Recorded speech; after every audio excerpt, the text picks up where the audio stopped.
So George, I've asked you about the designs on the pottery because you see so many of them, and I realize that some of them are probably not traditionally Armenian. So you've chosen two that you think are. Could you tell me about those?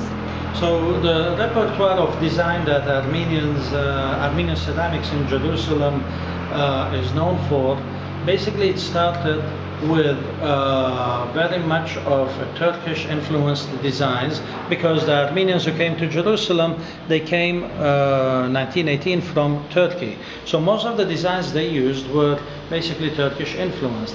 But in Jerusalem, Armenians started using a lot of local themes for the pottery, like gazelles, like a plate like that shows a gazelle is a local animal, okay? You find it in the wild all over.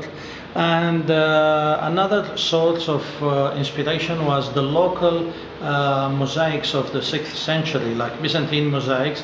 And from those mosaics, basically, they have taken lots of birds. So if you see a bird design, that is mostly influenced by 6th century Byzantine mosaics. We use a lot of local themes again, like the 7 fruit species of the land of the Bible, which is something that Armenians did not do before 1918. So all those different influences came into became themes of what today is known as the Armenian ceramics of Jerusalem. That's really fascinating, the combination. And so those are lotuses, aren't they? Lotus and carnations. Lotus and carnations. Yeah. Okay. And I've seen that tradition. Were there traditional colors that the Armenians used, or that you use, or do you just? The traditional colors that Armenians mostly used were 4 different colors that were the green, red, blue, and turquoise. Blue turquoise, it's like the sky and the sea, and the green is like the flora, and the red is, or the brown sometimes instead of the red, it's the earth. So those are all the elements that make up life and continuity. So they had they applied that the colors should be something that reminds us of all the elements of life. So that's pretty symbolic, isn't it? Yep. Now, how about your background? When did your parents come here?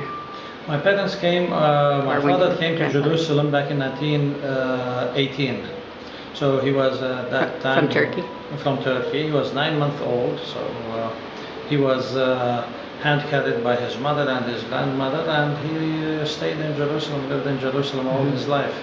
And so were the grandparents happy to make that change from Turkey, or did they sort of miss it? Well, coming to Jerusalem was, of course, not something they've done by choice. They didn't go to an embassy and ask for immigration, so they... or make aliyah. Yeah, so they had absolutely no choice to come to Jerusalem or any other part of the world. Yeah, and what did your father do? So is this a tradition in your family, or something new that you did? No, as I said, that's not something that my father did. My father was a tailor, a tailor for women.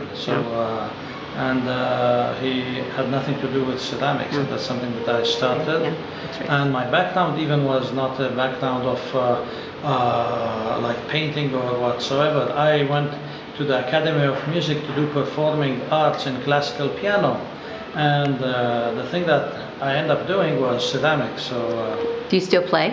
I do play occasionally, but if my playing was as good as my ceramics, I would have been probably an Arthur Rubinstein.